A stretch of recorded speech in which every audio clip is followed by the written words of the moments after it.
ঈদের লম্বা ছুটি চলছে, চারদিকে এক ধরনের অলস শান্ত পরিবেশ। সবাই যেন যান্ত্রিক জীবন থেকে একটু বিরতি নিয়েছে। এই ছুটির দিনগুলোকে একটু অন্যরকম আনন্দময় করে তুলতে আজ আমরা বড়রা আর ছোটরা মিলে চমৎকার একটা পরিকল্পনা করে ফেললাম।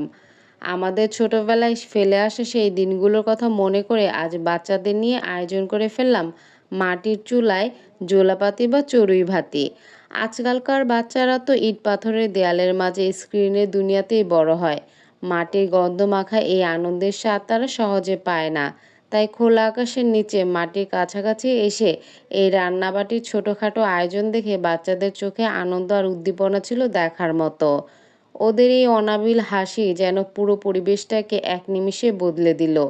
জোলাপাতির মূল আকর্ষণ হলো এর রান্নার জায়গা আর মাটির জিনিসপত্র। বাচ্চাদের জন্য সুন্দর একটা মাটির লাফ চুলা তৈরি করা হলো। সাথে এলো ছোট ছোট কিছু হাঁড়ি পাতিল।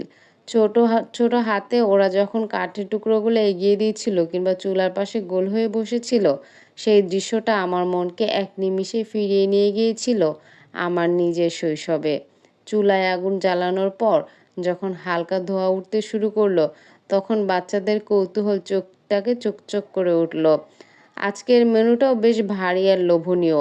আমরা কোনো সাধারণ প্লাস্টিকের খেলনাপাতি দিয়ে রান্না করছি না। একদম আসল চাল, ডাল, মশলাপাতি নিয়ে বসেছি।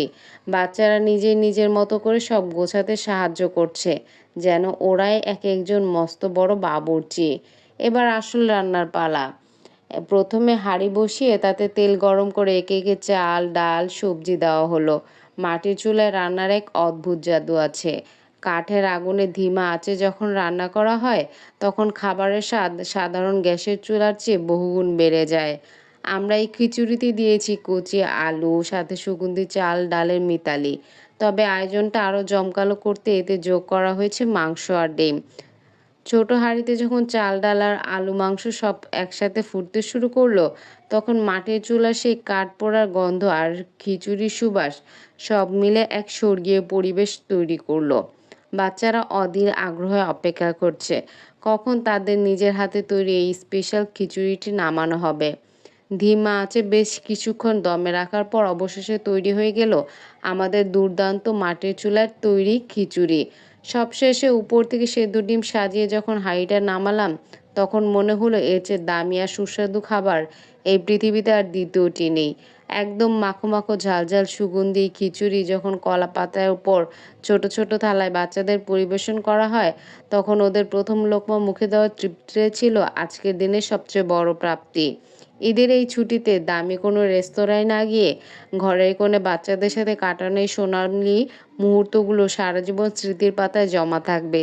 আশা করি আমাদের আজকের মাটির চুলার জোলাপাতির আয়োজন আপনাদের শৈশবের কোনো এক টুকরো স্মৃতিকে মনে করিয়ে দিয়েছে।